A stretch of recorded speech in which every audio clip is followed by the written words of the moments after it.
people. I guess there's some chairs in the adjacent room. Maybe you guys can put some chairs if you want. Sorry about that. So.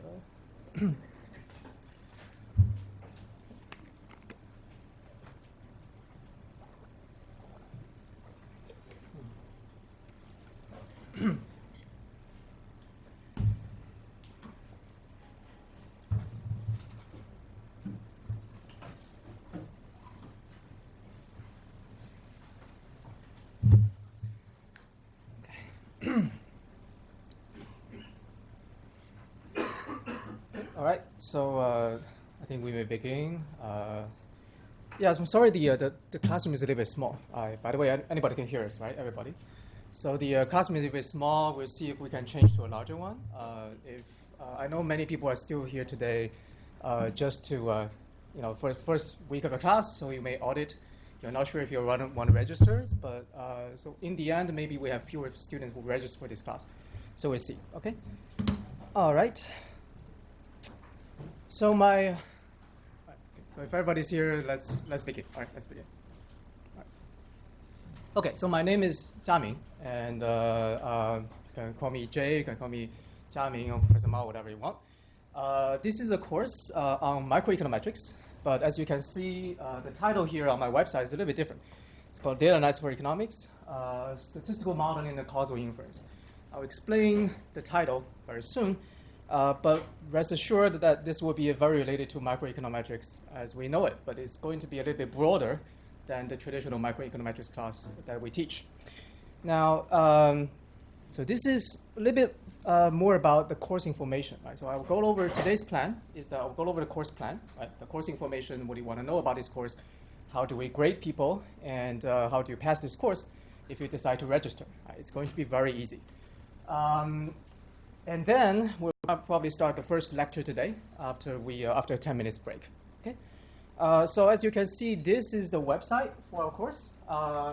It's my name, right? It's Xiamen Mao at github.io/data analysis. If you want to take this course, you should remember this website because this is where you should get all your course information. All right. So here you can see that this is me, right, the instructor. Xiamen is my name. My office number is D303 in the Econ building, where you can find me. And my email address is jmao@xmu.edu.cn. We have a TA for this course. His name is Mu Qing. Mu Qing is here, right? Okay, so Mu Qing, say hi to everybody. So Mu Qing can be reached at this email address. So anytime you have questions, you can ask him. All right. Now on this website, you can find, so this is the course information page, but here are more details. We have the syllabus here in PDF format and in slide format. So let me go through the slide format right now. Right? Just a summary of what this course is about and how we're going to plan to conduct this course. General information, course website, right? This is our course website where you get all the information. Now we also, the content, right? The entire content of this course is hosted on GitHub. So we have a GitHub repo. This is the GitHub repo address. Now on the course website, you can also go to, right?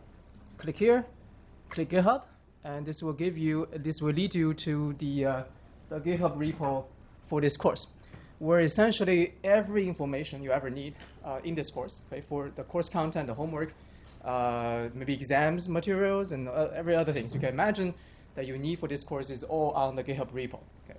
Now, so I don't know how many of you have regularly used GitHub in your life. But if you have not, it would be a good practice to learn how to use GitHub and how to essentially sync and pull materials from the GitHub so that I can continually get updates from my course. Now, okay. We also, unfortunately, have two other things that I want you to go to. One is for homework. One's for homework submission. Right? So the homework is to be submitted on Moodle, which is l.xmu.edu.cn. This one, right? So you all know Moodle. You have all used this website. I'm not going to post any course materials on this website. So this website is purely for homework submission. Okay. Okay. Actually, let's go here. Let me try to enter.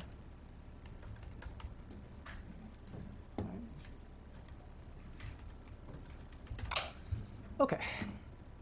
So as you can see, so this is the website, right? Okay. So this is the website for Moodle. Now I will post homework here, folder here, and this is where you should submit your homework. But you can see that we also have a data folder, a books folder. So I put some data and books on this website you can access when you want to. All right, the final website we are going to use for this course is Piazza. Now, I think most of you have not used Piazza before, but Piazza is a platform. It's actually a forum for you to discuss any course related to materials. So this is what Piazza looks like. Okay, essentially it's a Q&A forum. Right? So if you have any questions about the course content. Now, in the past, what I've done is, and I think many professors here do, is that they organize a QQ group or they organize some kind of a WeChat group. And so every time you have any questions about the course materials, you ask on WeChat, or you come after class to ask me. The problem with that approach is that not everybody is watching the WeChat group all the time, right? So somebody asks a question, and then A asks a question, and then B asks a question after 10 days, and C asks a question after 20 days, and I have to repeatedly answer the same type of question again and again. Anytime you have a question, you have only me to ask. Now, what I want to do here is I would encourage you to use this website, Piazza, to ask questions. So if you have any questions about course materials, ask on this website so that I would answer on this website. And also you can answer, okay? Fellow students can answer. So that every time you have a question, you can go onto this website and then see if there are anybody else who have already asked the same question, right? So if somebody has already asked this question, then no need to repeatedly ask me again, right? So that saves me some labor. And also it's a nice way for you to, for students to really sort of, communicate with each other in this class, have a sort of like a co-studying atmosphere. I think would be great. So we're going to use Piazza for Q&A for this course, okay? All right, so basically that's the layout, right? We're going to use the course website for course materials, also the repo.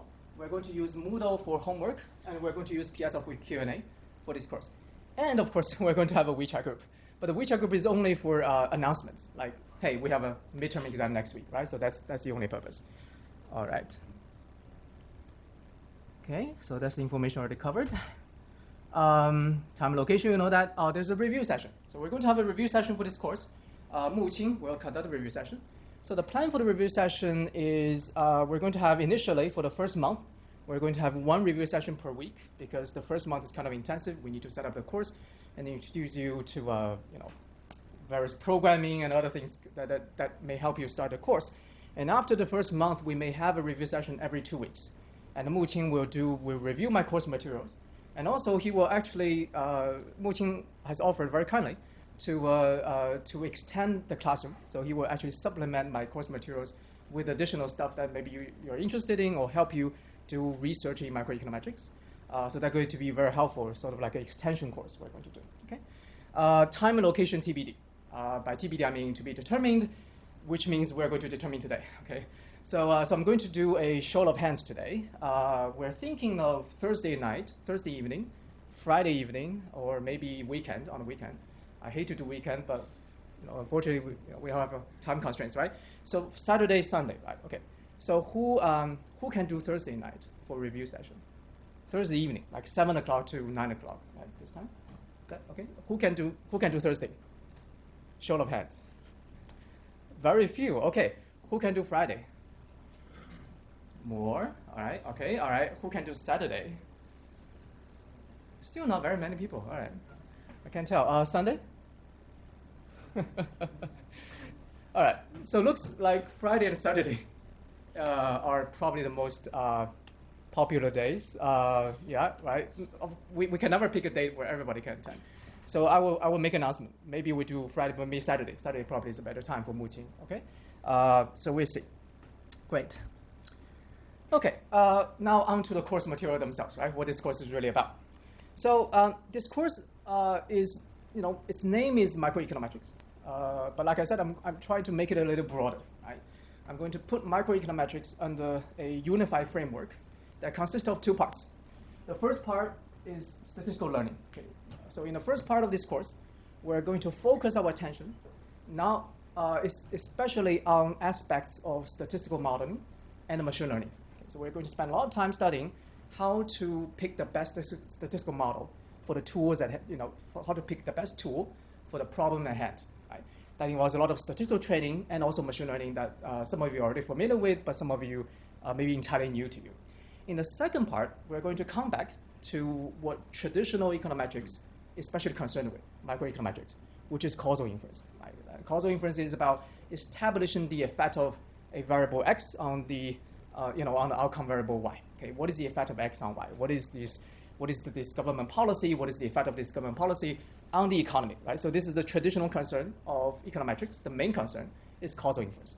But without the first part, it's probably hard to do the second part really well. So I'm going to program this course in two parts. The first part, we're only concerned with statistical modeling and machine learning. The second part, we're going to essentially use what we learned in the first part to do causal inference. And you will see a lot of microeconometric applications, or at least problems that resemble microeconometric applications in the second part. So that's the plan, right? Now, for those of you who are, and by the way, this class is sort of like a amalgam of different kind of people, right? So we have undergrad students here, we have grad students here. So we have masters, we have undergrads. Now, for those of you who are masters here, and don't worry, if you're undergrad, you can keep up. If you're a master, you won't get bored. But for the master students who have already had some training, you probably have heard of reduced form and structural econometrics. Right? So there's a chair in the next room. Maybe you can put on. Okay, great. Yeah. So we have. So you probably have heard reduced form and structural econometrics. Right? I don't. How many of you have heard of structural or reduced form? How many have heard this term? Raise a hand. Nobody? All right, okay. So I'll tell you what they are. Right?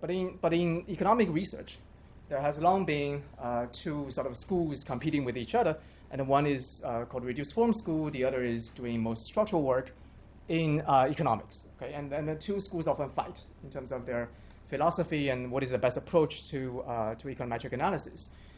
So in this course, I'm also going to, especially in the second part of this course, I'm going to offer you at least my understanding, at least I'm going to put these two schools, again, in a coherent and unified framework and tell you what their pro and con are and how to best utilize the two different approaches to analyze economic problems. Okay? All right. So the goal of this course is to equip you with both a solid theoretical foundation and also give you the tools to conduct empirical research. Right? By solid theoretical foundation, don't worry, I'm not going to ask you to do a lot of math. Okay? The math in this course is kind of minimal. Right? So my demand, because we have a lot of undergrads here, and so what I'm trying to do is have you really understand on a deep theoretical level, but you don't have to do mathematical proof that much. Okay?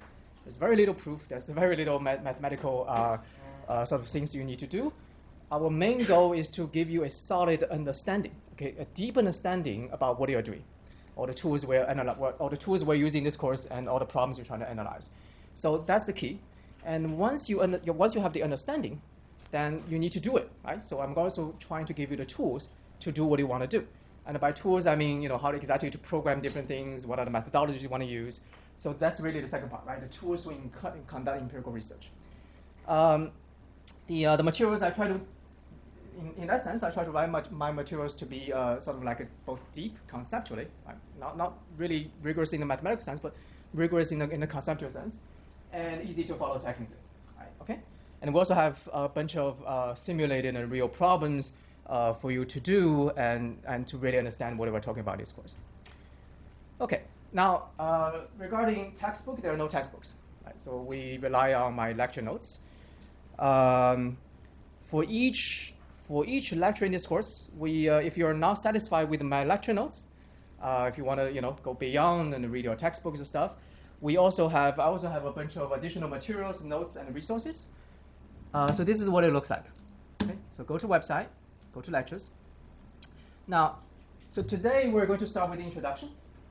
So as you can see from the slides here, from the website here, this is a slide, right? I'm going to talk about my lecture notes, and these are the topics I'm going to cover in the introduction. But after introduction, we are going to have our first lecture, and the first lecture is Foundations of Statistical Learning, right? It's learning theory. So we have a bunch of topics here, but then there's also something called Notes and Resources, link, right? So if you click the link,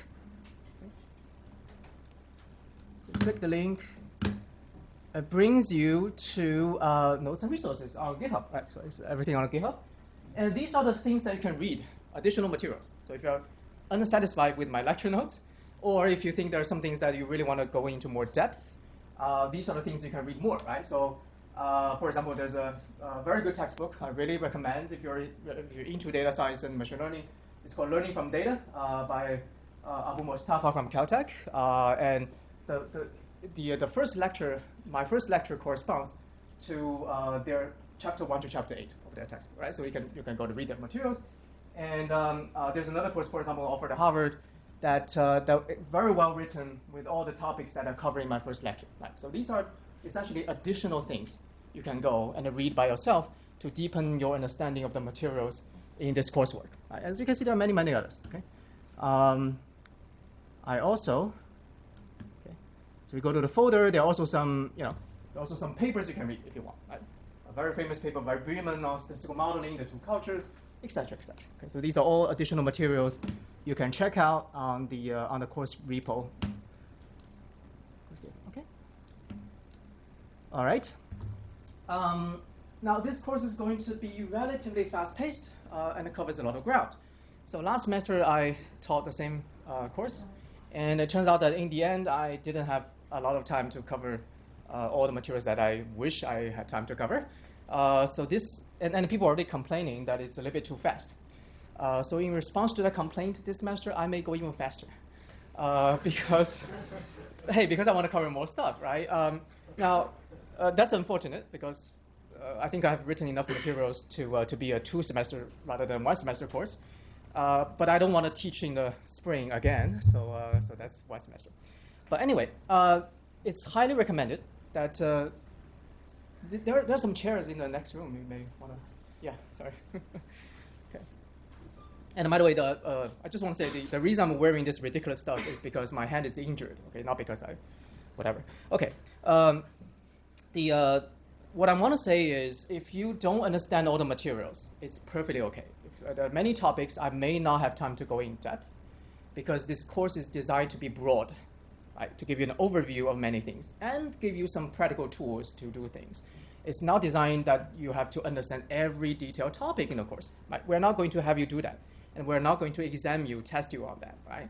So don't feel bad if you don't understand many things. If you understand like 80% or even 60%, that'd be great. Okay? That's a great outcome for the course, right? Don't be avaricious. Now, it's also highly recommended that you, first of all, you preview the course materials before coming to class every time, because in every course, in every class, I may cover quite a lot of things. So it's really recommended that you preview the materials before coming, so you can follow me during the class. It's also recommended that you form study groups, right? 2, 3, 4 students, however many, that you can sort of work on projects together, and you can learn more stuff from this course.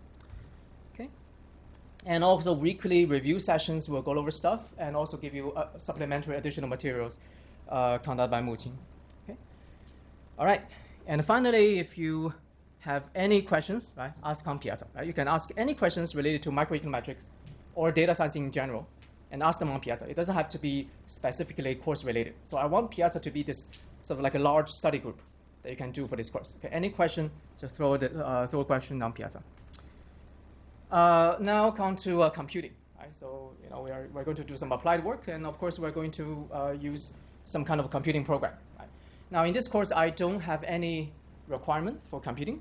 The only thing about this course is my lecture notes are written in R. Okay, so every example in my lecture notes are written in R, but you can use any language for your homework and for your final project. I will talk about them in a minute. Right?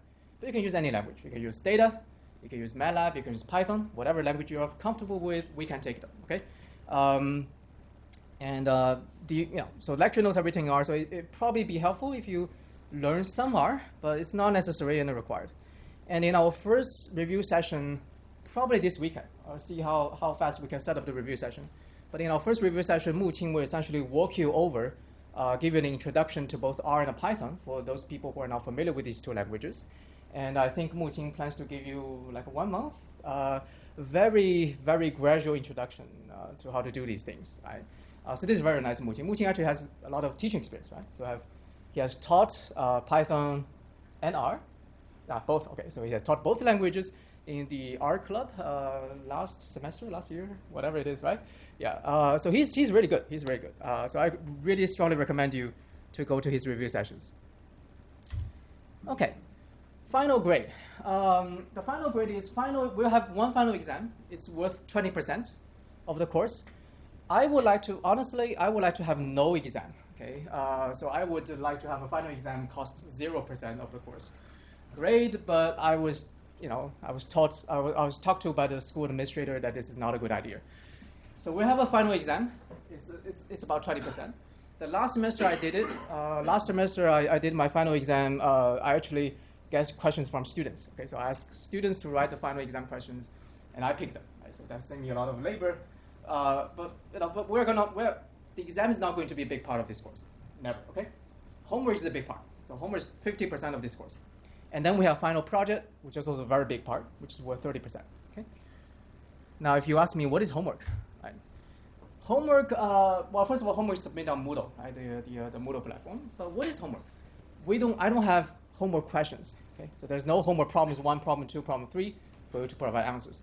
Homework is also free. Homework is like a final project, right? Just mini projects. So what I ask you to do is to write a report after each lecture. Right? And by lecture I mean not each class. Okay, so every time we finish, so this is called a lecture, right? So this is a lecture. This is a lecture. Our first formal lecture starts with this one, right? So this is just an introduction, and here's the the first formal lecture. So after each lecture, I ask you to write a report. What is this report about? This report is anything you want, okay? Anything related to the topic of that lecture. So in this lecture, I may talk about many different things. Let's go here, right? Sorry. Yeah, there we go. So for example, right, let's take a look at the first lecture, right? The first lecture, the topics, I talk about learning theory, VC analysis, KL divergence, right? Maximum likelihood estimation. So, for example, right? I think all of you know what maximum likelihood is, right?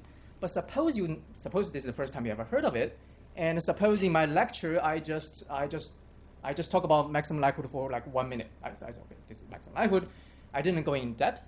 Then you can write a report about it. Okay, you can write a 1 to 2 page theoretical article about what maximum likelihood is. And that's a very good example of a homework. I'll give you more detail on that. Now, on the other hand, you can also do empirical applications. And by empirical applications, I mean, suppose we talk about, say, linear regression, right? Now, what you can do is you can pull some data from maybe your own research or maybe some other website. You can get some data on some interesting problem and run a linear regression, right? Just apply the method we have learned in this class. And that's a very good report too, okay? And then finally, I'm going to have a bunch of homework challenges for each lecture. So each lecture I'll say, okay, these are very challenge problems, and who can successfully answer them, I'll give you 1 or 2 extra points, okay? So that's, and a very important thing is up to 2 individuals are allowed to work together, okay? So you can form groups, 2 people can do the same homework and submit only 1 report. All right. Okay, Piazza, we talk about Piazza. Let me just say that the style of Piazza is you can ask any questions you want, and you can also answer other people's questions, and also you can be anonymous. So if you don't want people know who is, if you don't want people know that you are the one asking the question, you can just be anonymous. Right? So if you want to say, hey, what is p-value, right? And you are ashamed that people will laugh at you, then you can just anonymously ask that question on Piazza. Okay. All right. I will try to count active participation on Piazza toward the final grade. So if you're really active on Piazza, in the end, when I give the final grade, that will be taken into consideration. I will not say how I take it into consideration, but I'll probably bump you by a couple points if you're really active on the forum, just as encouragement. Right? Okay, all right. Finally, what else, right? Where can I learn more? If you can. If you're unsatisfied with the lecture notes, if you want to learn more in this course, there are a couple of things you can do. One thing, as I already said, you can go to Notes and Resource, and you can follow the link to read additional materials. You can also, on the course website, go to Resources. Okay, so Resources, and here are some related courses to this lecture. So these courses are basically covers similar grounds to part of what this course does. So there's this, this sort of flagship machine learning course from Stanford that basically covers some similar ground to the first part of my course. There's this, the Berkeley's DS100 is a very similar course. Shalizi from CMU give you a very nice advanced data analysis course for undergrad students, but it's actually pretty advanced. So grad students completely, right, you can do this. And then the second part of my course is about causal inference and traditional econometrics, right? So we have a causal inference course by the political scientist Blackwell at Harvard, which is really nice written, very nice written. And there's also Angris and Chernozhukov has a sort of like a big data microeconometrics course, which is very nice. So all these courses, their lecture notes, even lecture videos are online. So if you want to learn more, you can follow them, right, as a supplement to this course. Computing-wise, if you so I have some materials on if you have never used R, if you're an intro to R or Python, then there's a bunch of materials on R and Python for this course as well. Okay, so you can check them out if you want to learn more. Okay, questions so far? Any? No? Okay. All right. So in that case, let me actually talk a little bit more about homework as well.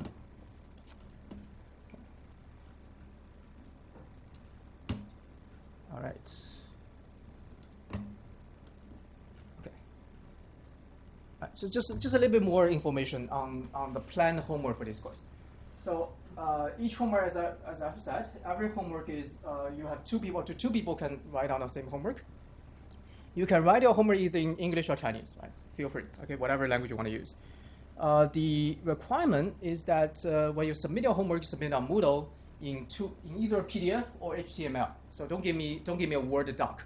Okay, I hate Word doc. Give me a PDF or give me HTML. There's also another possibility, which is you can publish your own homework on your GitHub repo, okay, on your GitHub page, and then you send me a link. That's also doable. We'll show you examples. Actual points: if you write your homework in LaTeX, actual 0.5. Okay, if you and that's a pretty big bonus because we're only grading you on 0 to 4. So if you do a really nice homework, that's only 4 points, right? So I give you 0.5 if you write in LaTeX. I give you 0.5 if you write in R Markdown. That's another format. If you're unfamiliar with our TA, Mu Qing will show you all that. Okay. If you write in Jupyter Notebook, especially for those of you who work in Python, then this is another very great format. I'll give you 0.5 for that. Okay. I'll give you some. So for example, here's an example. Okay.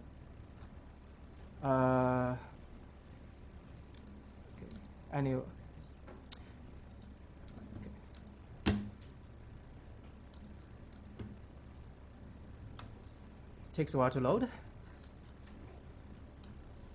Right. So this is example, right? So this is somebody wrote an entire. It's not a course. It's it's some. Sorry. Okay. Right. So you can write date. You can write text, and then you can embed your Python code here, right? And then hold on. Okay. Sorry. Okay. And then you can write more text explaining what you're doing. Your Python code is the result, is the outcome, right? So we can do an entire sort of like a mini data analysis problem using a sort of Jupyter notebook, and you can upload it to their website. And this is a very nice way to write your homework, right? So if you can do this for your homework, that's plus 0.5, okay? Plus 0.5. In fact, you can write a whole book. So if you ever plan to write a textbook in the future, right? This is a whole textbook written in Jupyter Notebooks, right? So you can click anything, and that's a notebook, okay? So that's a notebook. All right, so you can check out all this yourself if you want. And finally, I give you 0.5 if you publish on your own GitHub page. So this is sort of like an encouragement for students. I want to encourage you to have your own sort of like a blog thing, right? So you have a GitHub page, you have a blog, and then you can publish whatever you have learned from this course or your homework on your own page, and sort of like your personal study diary or blog for the world to see, right? So that would be really nice. So here's an example. So this is from last semester by a student. Okay. And if you want to learn how to do this, here are some instructions. Okay, so every instruction is here on the website. You can learn by yourself.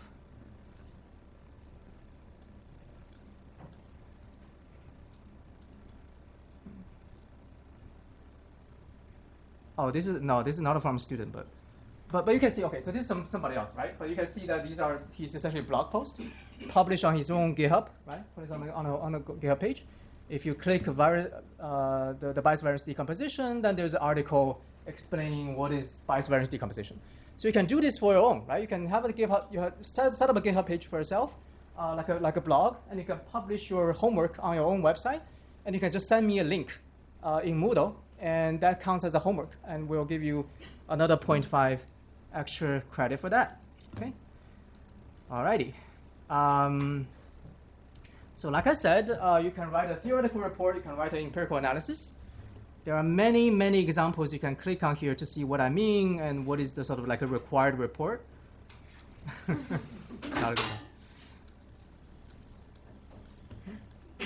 Right, so this is this is another guy writes on the same bias variance trade-off, which is going to be our initial topics, and you can see, right? So lots of these things, right? So this is explanation about what this trade-off is, and that's a nice theoretical report. Okay, that's a nice theoretical report. Empirical analysis, let's see here. Okay.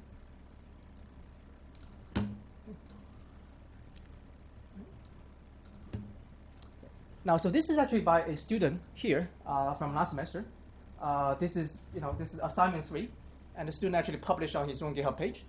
And here, what he's doing is he's analyzing heart disease data using some techniques we talk about in lecture 3.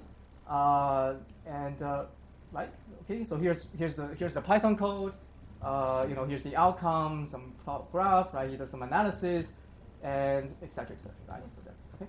So that's a very nice. That's a nice simple homework for one lecture. It's not that demanding, right? It's not demanding. Here's another one. Now for this person, he just puts everything on the GitHub. Right? Doesn't publish as a page, but you can do this. Okay. Right? That'll be an empirical exercise that you can do. Okay. All right. All right. So finally, for homework, we stress on academic integrity, which means every time you reference something, every time you take some paragraph from somebody else said it, somebody else did it first, you should always reference that. I take that pretty seriously. I don't want anybody to write something without acknowledging the sources. And if you acknowledge somebody else write it, it's not going to deduct your points at all. Right? It's just honest practice. It's a very good practice to do. The more you sort of generously reference other people, the better. Right? I would say that. Finally, because this class has different kind of students, we have masters, we have undergrads, right? So how do we? And also, I say 2 people can do the same homework, but what if I do the homework myself? Right? What if I'm alone? How are we going to grade different homework differently, also including final project? So here's my solution. When we grade, so Mu Qing will grade it, not me, right? But when Mu Qing grades your homework, he's going to be blind. He doesn't adjust the grade based on whether you're undergrad or master or 1 person or 2 people. He's just going to do the same grading. But in the end of the semester, when I actually assign grades to you, I will take into consideration whether you're undergrad or master or 1 person or 2 people for each homework. Okay. Meaning that if you're undergrad, I will inflate your grades. If you're a master, I will maybe downgrade a little bit, right? So to achieve, if mainly 2 people do the same homework, I will downgrade a bit. 1 person, I'll upgrade it, right? So that's how we are going to do adjustment to ensure some kind of justice in the end of the course. Okay, all right. Okay, I think that's about as much information about this course I want to talk about in this. I want to talk about today. So let me ask you any questions for any of the stuff we were planning to do? No? Okay. Well, if that's the case, we can take a 10-minute break. But before that, and then after 10-minute break, we will start our first lecture. But before that, let me just remind you, because I know not everybody is going to register for this class, right? But if you intend to register, what you need to do after today, after this class, when you go home, you need to register on Moodle, okay, for the homework submission. You need to go to Piazza to register account so that you can do Q&A. And you need to, I think Mu Qing will, during the 10-minute break, Mu Qing will organize a WeChat group so that we can make additional announcements directly in the group. That's everything we need so far. Okay, so now let's take a 10-minute break. After that, we'll start our first lecture, all right? Okay. 那个麻烦选课的同学就现在。